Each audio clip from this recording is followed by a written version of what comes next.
reading scheme to the point where the children are reading phonetically, but they can read any phonetic word.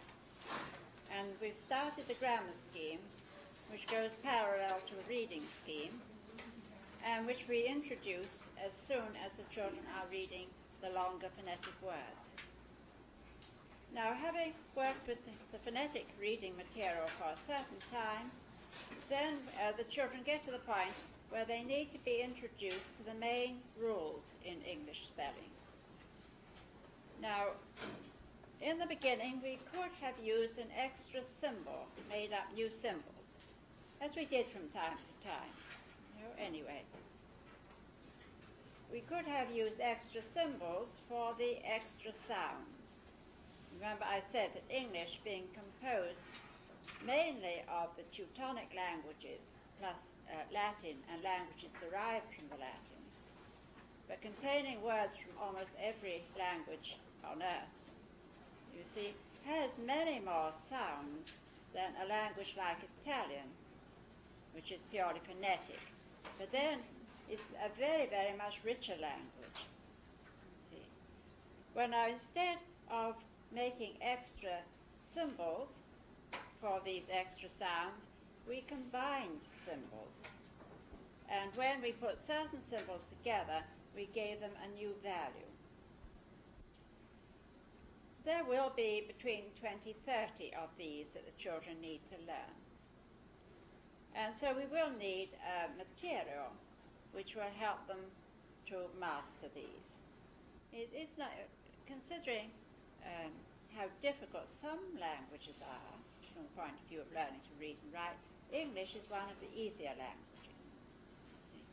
So it doesn't really take the children very long to master these extra combinations of letters.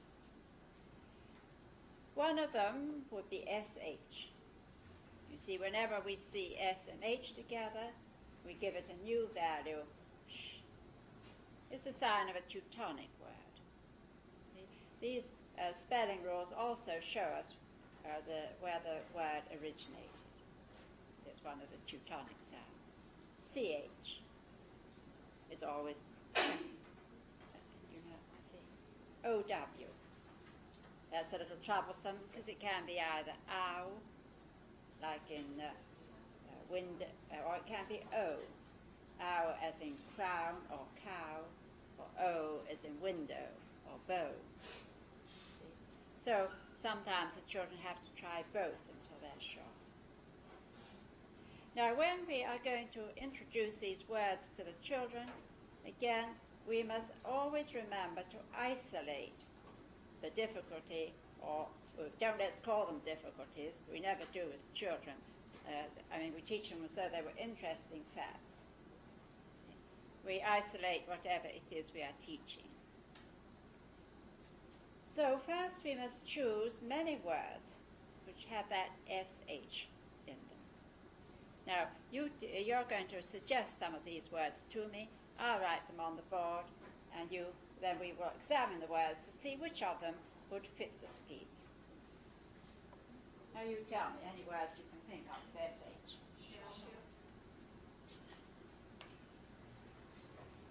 Shoe.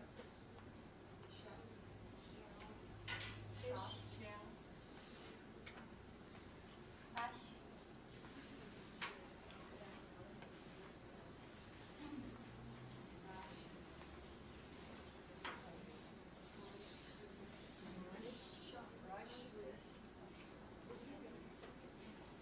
Brush. Match. Hearing what you're saying. It's a very common rule, isn't it?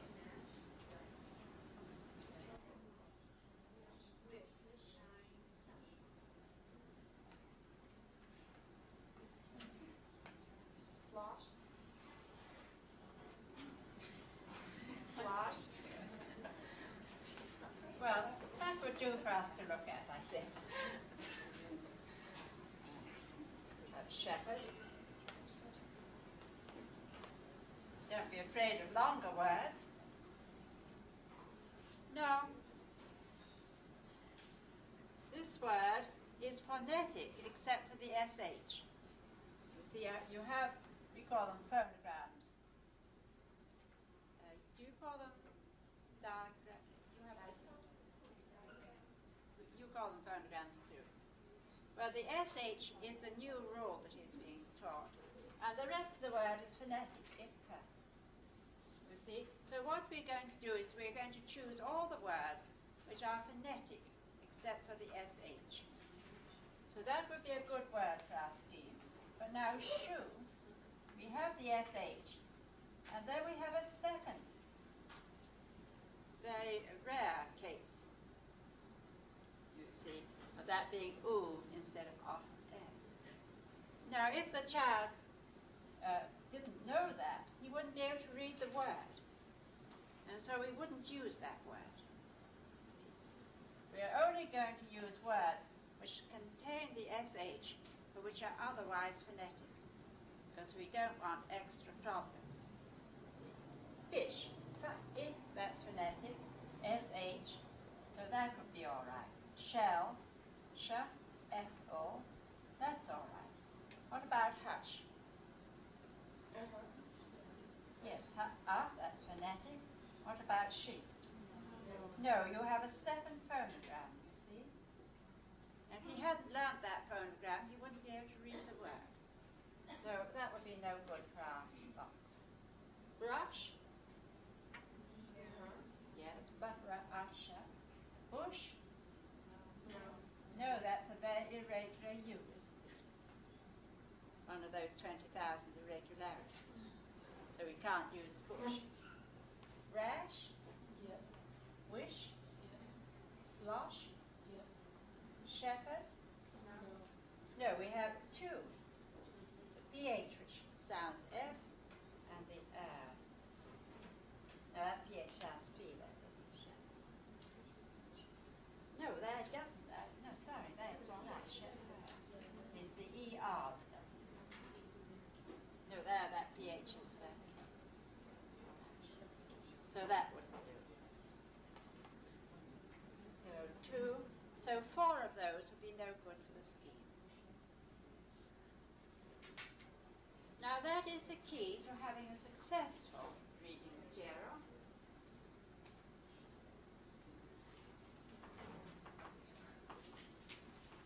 Now that is usually neglected. I don't know of any firm that puts out reading material for the children that doesn't think that any word containing SH will do. See? Now once we have understood that principle, then as before we're going to make reading material for each of the main rules. Now we're only going to bother about the main rules. There are many cases, like the OE in shoe, where perhaps you only get the combination in one word or two or three words. See? A word like mauve.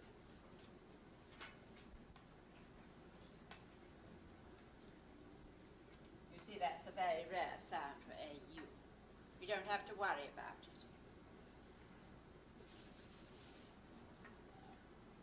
When the children know the main rules, they seem to be able to guess these other words. Practically all words are partly phonetic. And they're reading fairly well. And if they came across a word they really couldn't read, like sausage or mauve, they would just ask somebody else, somebody who read better than they did, or the teacher. And the teacher would just say, that says mauve or that says sausage. You see? And we never refuse to tell them a word. If they come and show us a word like cat, and they say, what does this say? We read it for them. We don't say, that's an easy word, you read it to me. See? Because they must have suddenly felt doubtful, or they wouldn't have come to you. And if they come because they want attention, then you have to give them attention, because nobody asks for attention unless for some reason they need it. See? So perhaps they need a little extra petting from the teacher, so just give it them. But they can suddenly feel doubtful of themselves, when you're starting something, you do.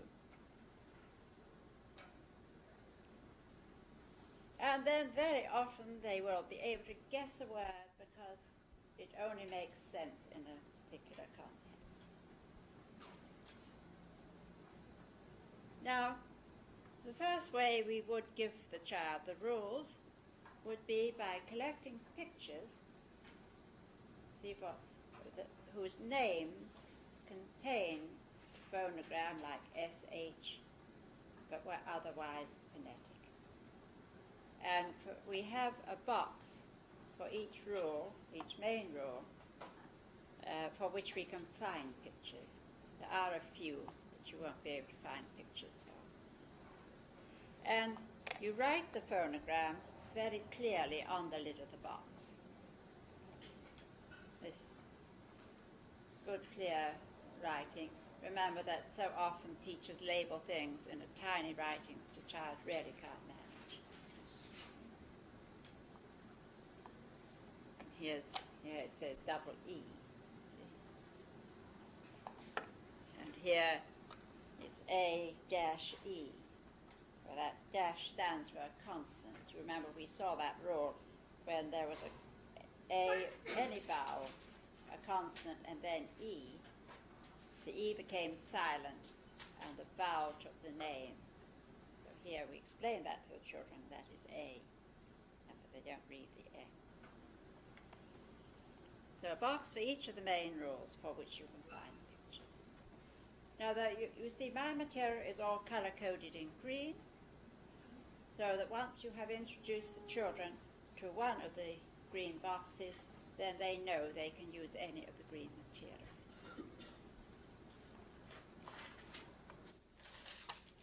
Your writing for the word cards in this box, which have pictures then, which contain the phonogram, whose names contain the phonogram SH, and the rest of the word will be phonetic, and the matching word cards.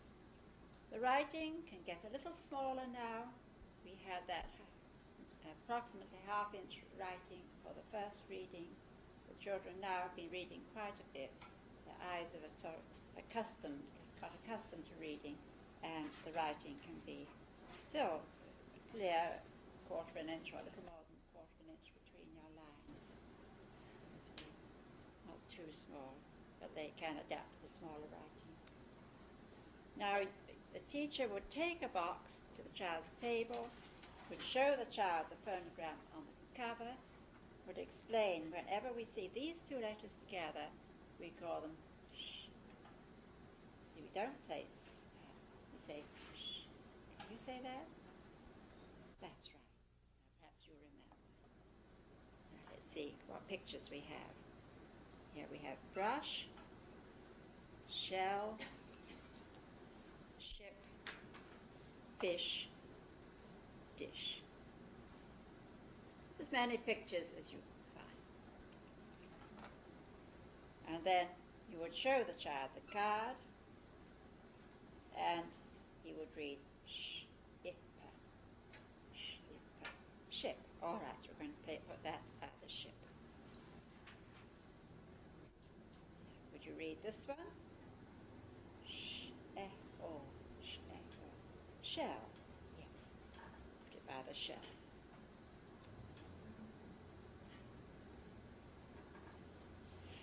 Ish, fish.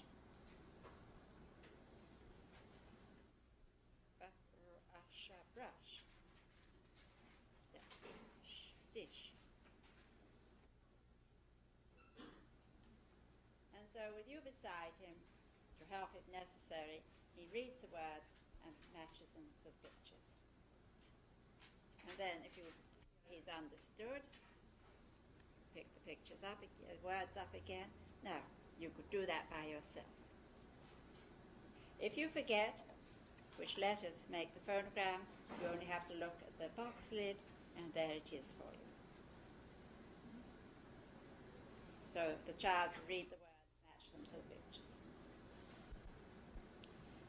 Now, if he's successful, you see, then you show him the place in the classroom where you have put all the green boxes, see, and you say to him, now you can take any box you like.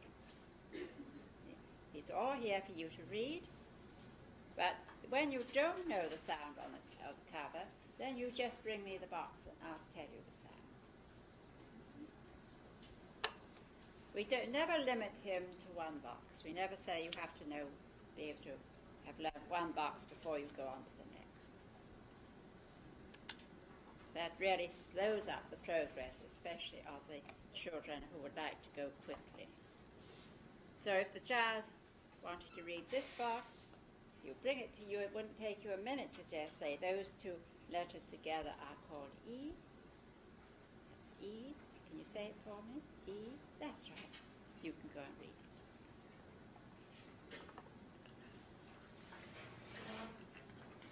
And he would go to his table, keep the box beside him so that he could refer to the cover if necessary, put out the pictures.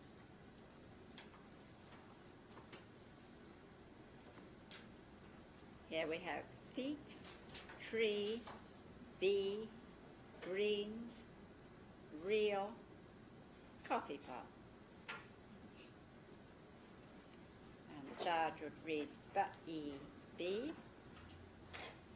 It's very easy, I mean, once you know the sound, it's Tahra-E, tree, Gahra-E-nas, greens, Ra-E-la, reel, Fa-E-ta, feet, Ka-ofa-E, coffee, Fa-ota, pot, coffee pot.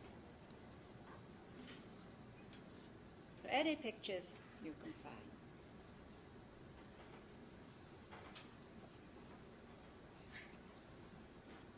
And again, if he makes a mistake, the last word doesn't fit the last picture. If he can't manage a word, he brings it to you and you just read it for him. In this way, you'll find that children get very enthusiastic and they help themselves to box out the box. And I always find that once they get started on this reading, they spend practically their whole time reading. Now, it's a great mistake to think that children can split their interest up equally between all the different subjects. You see, they get very enthusiastic about one thing, just as I think you would do if you could spend your time as you liked. You see, and when they get really interested in the reading, they want to do nothing but read. And they usually come in the morning, socialize a little bit, set to work with reading material, take their own rest period, wander around the room, look at everybody else, go back to work, and they go back to the reading. You'll find with many that even if you have arranged something like singing or music or painting, that when they have this real urge to read, some of them will say, no, I don't think I'll paint today, I think I'll do some more reading. And in this way, if you let them have full access, use their time like this, you'll find they achieve reading very quickly. It's something that must not be drawn out. If you take too long over it, then you feel you'll never read. You see, and most children, I think, give up. And that's why we have all these children who don't read. They spend so long on pre-reading exercises, finding the first, the middle, or the last letter of words, doing all those ditto sheets, which must be very boring, that they are tired of it before they really get into it. So it has to go fairly quickly. And you have to be enthusiastic. And you have to spend a little time with anyone who isn't really getting into it. But once one or two are enthusiastic, then the enthusiasm spreads around the class. Now, you may find these children entirely neglect the math or other work that you would like them to be doing. And it doesn't matter. Let them, if they're really working at something, let them spend their whole time working, because they will achieve reading so quickly.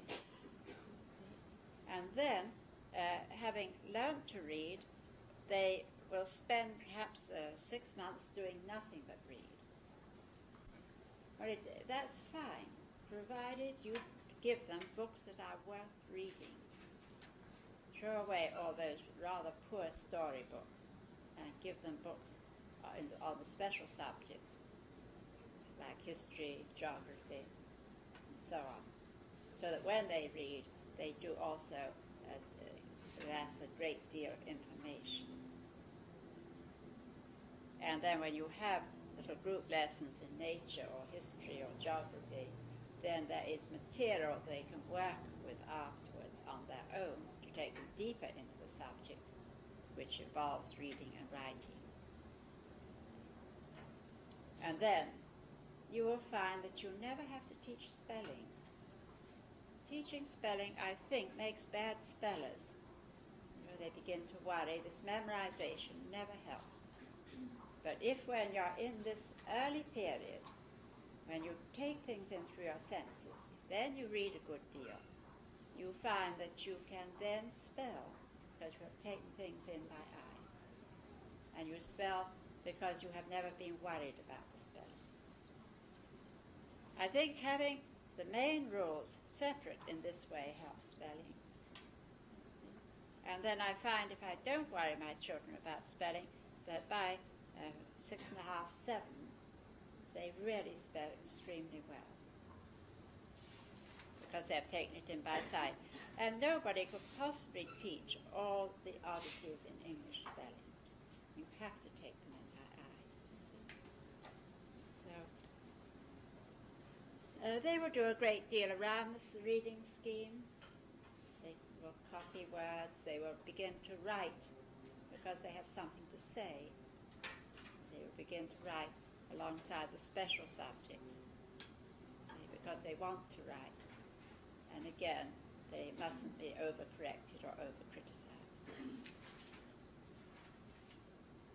If they're misspelling the same word many times, I think I've already said I keep a box of small pieces of paper, and I would write that word for them, and I would give it to them, and I say, this is how you write so-and-so. When you want to write that word, just look at this, rather than direct criticism. And also, if they're unsure of a word, they just bring the teacher a piece of paper and she writes the word for them, so they know they can get any help. Now, having given it as pictures and matching word cards, we now have to give the same work in 2 or 3 different ways so that the interest is maintained and the children are going to feel that they're progressing. I think the pictures and words are the best to begin with. Now, another way of giving it would be to have lists of words containing just one phonograph. And don't bring all the material in at once. Bring a new piece every week or 10 days. See? So the child who's been reading all the pictures and words, you bring in these lists and you say, well, you've been getting on so well, here's some new work for you. Now here I do go back to the larger writing, because these are going to hang on the wall. And here is the only time when the phonogram is written in red, because many children will work out the phonogram for themselves. You choose a picture for the top of the list, only one picture, and you choose a picture whose name is as short as possible. See? And beside the picture you write the name with the phonogram in red. So that many children will take a list and they will say, oh, that's a tree, so this must be T-R-E. See? Surprising how many work out the phonogram for themselves. And then they can read the whole list.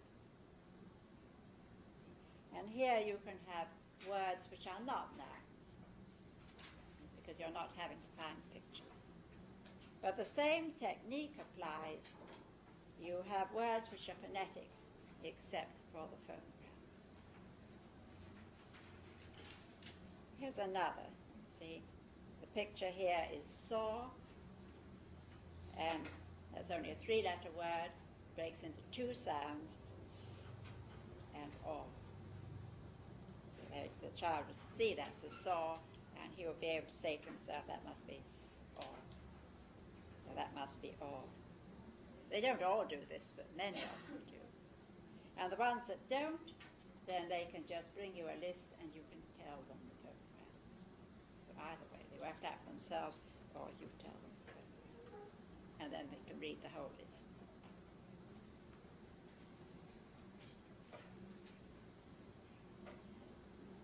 I always find that children enjoy copying these, even when you don't suggest it. They like to take a red pencil, and that again helps to impress the phonogram on their mind. And if your writing is beautiful writing, they will be copying good writing. So they will be led to write better. Now, the first writing paper we have for the children, many of them learnt to write the letters at the time of using the sandpaper letters. If a child wanted to write, sometimes they ask to write because it's being suggested at home, then you let him have a sandpaper letter, a piece of plain paper, and he feels the sandpaper letter many times and then writes it on the plain paper. Feels it again several times and then writes it. See? And you pay particular attention to make sure that he's beginning in the right place and following through without lifting his pencil. So then when they come on to writing here, we would give them line paper. But with the first line paper, we have the paper printed in 2 colors as a help to them to get the letters in the right position.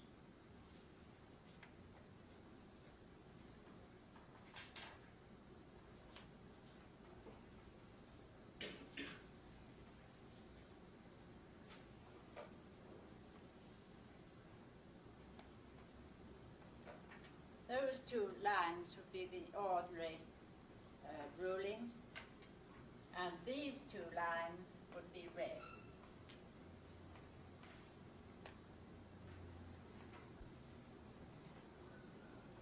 So that the child knows that all the small letters have to go within the red lines. He knows all the tall letters go up to this line. And he knows the long letters come down to this line.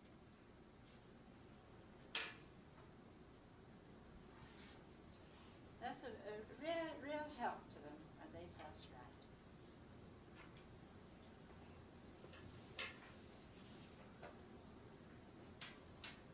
If you can't get that paper here, then it's very easy just to rule a little for the children.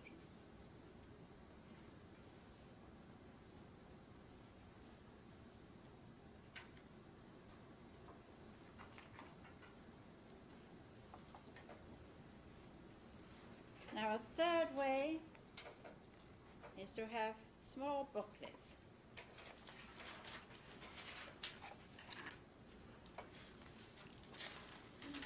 Making the covers in as many different colors as possible.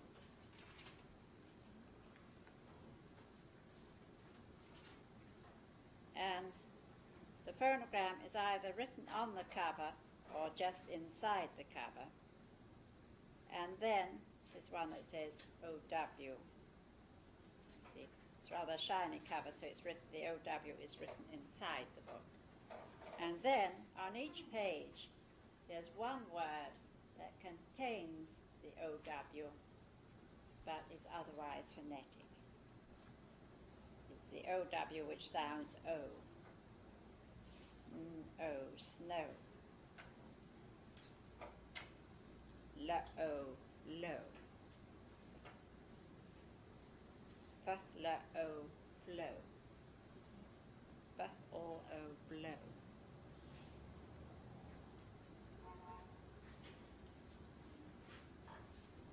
Now, children will read a great many of these books because it seems to them that there isn't very much to do.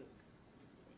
If you had a whole page full of these words, they're put off by the number of words on the page.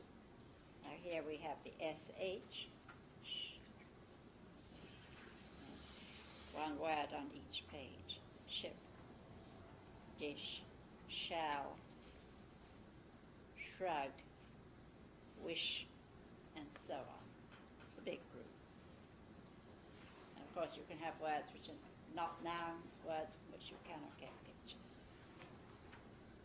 Well, you bring these into the classroom, you show them to the child who is ready for them, you introduce him to one booklet, and then tell him he can take any booklet he likes. And there's one for each of the phonograms, one for each of the main phonograms.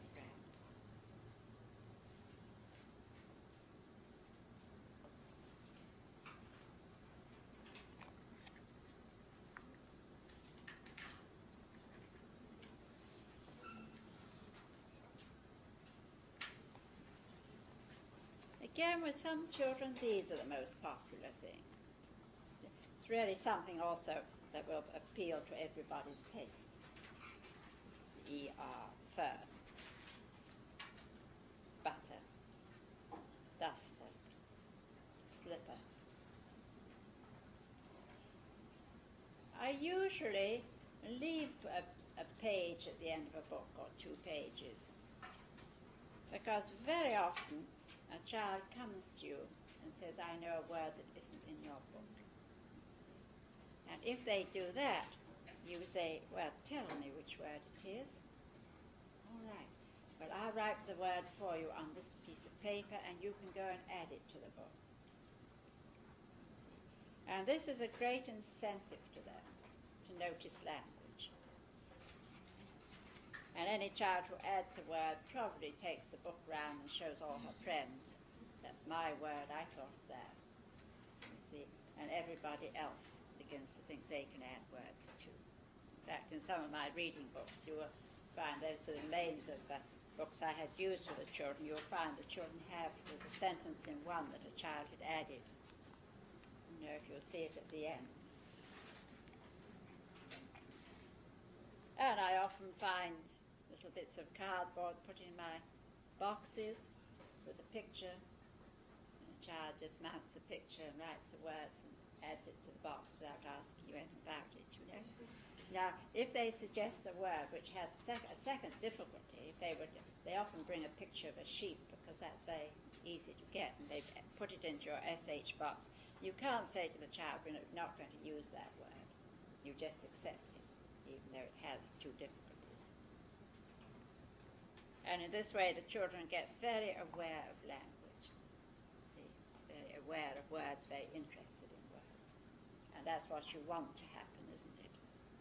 So let them add whenever they want to.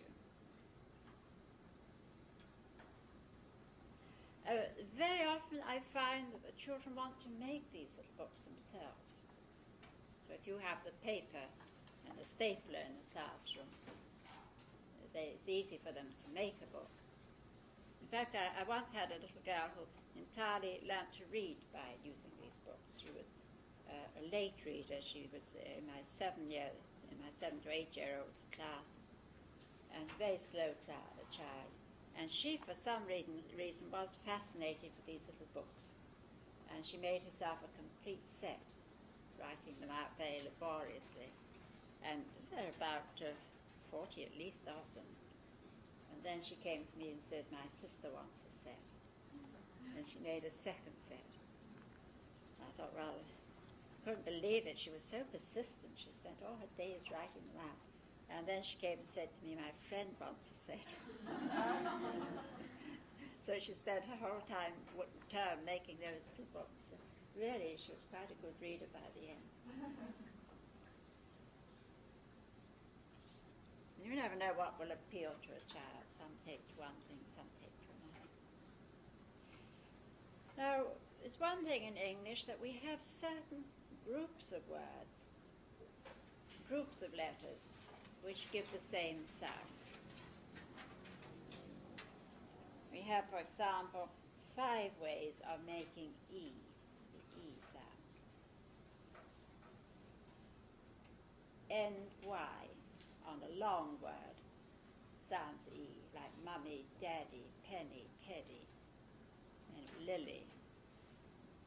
On a very short word like sky, my, by, it sounds I. So on longer words it sounds E at the end. Or EY does the same. See, like donkey. IE, like field. Double E we've just seen, haven't we? But EA also makes E, like neat.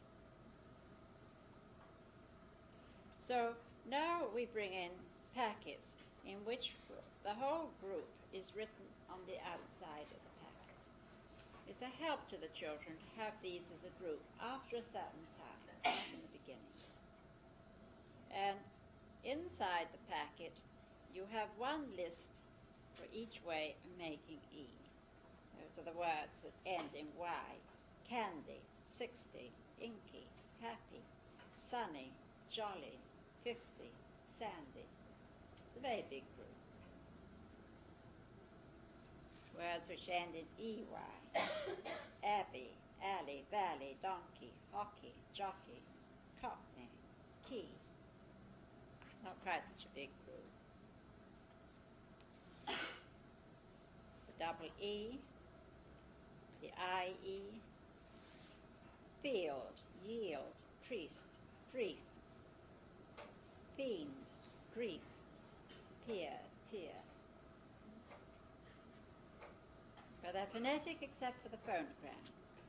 The EA, feast, seam, mean, veal, leak, scream, leap, feet, F-E-A-T, feet.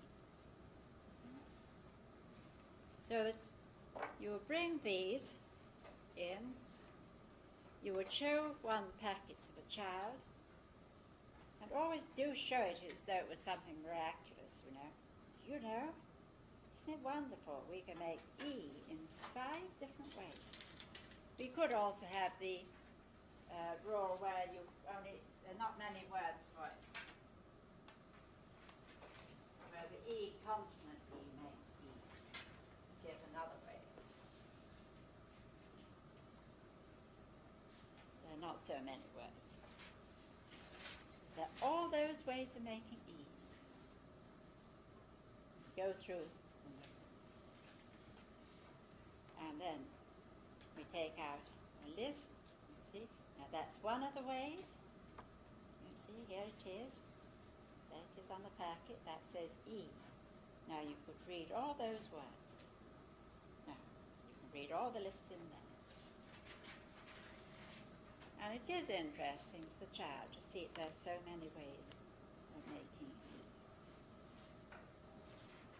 And if they want to know why, well, you are doing the derivation of English with them, you know, and you talk about the changes in pronunciation that come through the centuries and so on.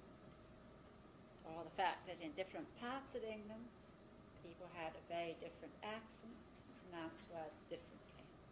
So no one way of spelling would have suited the whole country any more than it would today.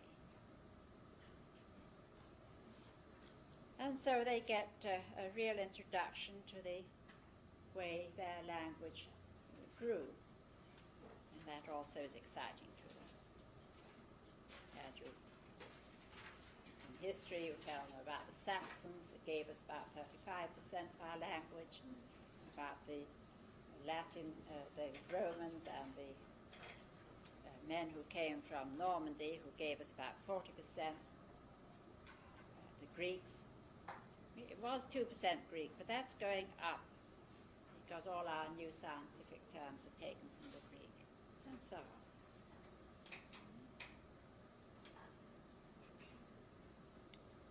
Nice mixed race we are.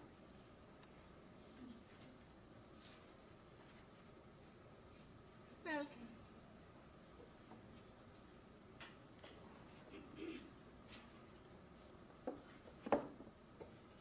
and then, of course, just as here, at different times in history, we got waves of immigrants who came for one reason or another from the continent, very often because they there was religious persecution or something at home, and we got groups of settlers coming in with another language, and words remained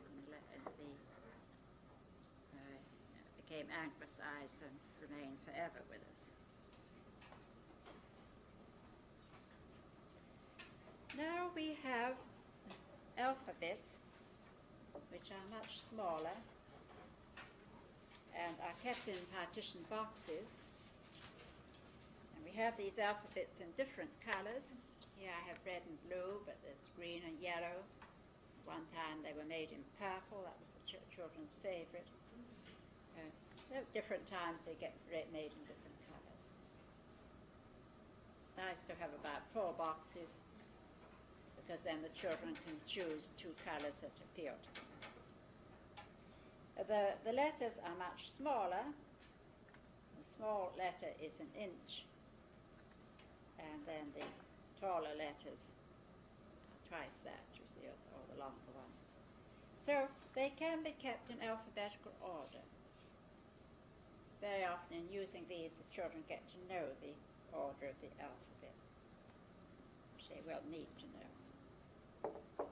We use these for many things, but the exercise we should do now is to take one of the boxes.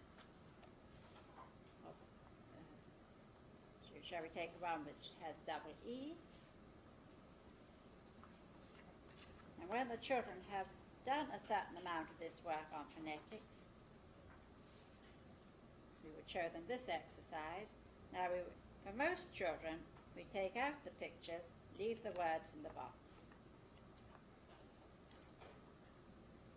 And we put out a picture, real, and we show them to build it using one color for the phonogram and another color for the rest of the word.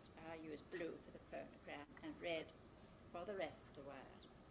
So R is in red, 2 E's in blue,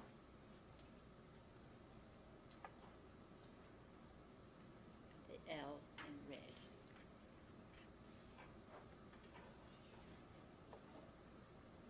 Coffee pot,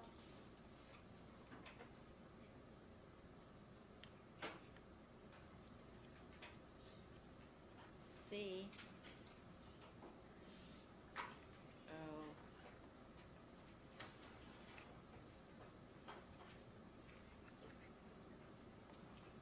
F, and then the double E in blue. Coffee pot.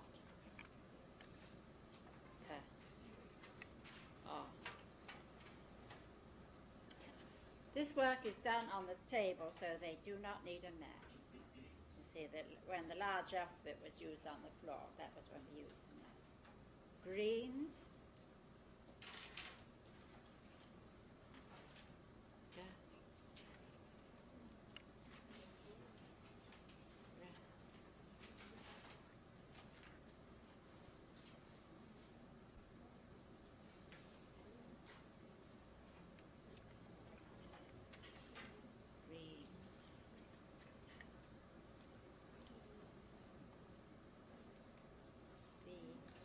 All the sort of cabbagey things are called greens in England. I don't know if you have that term.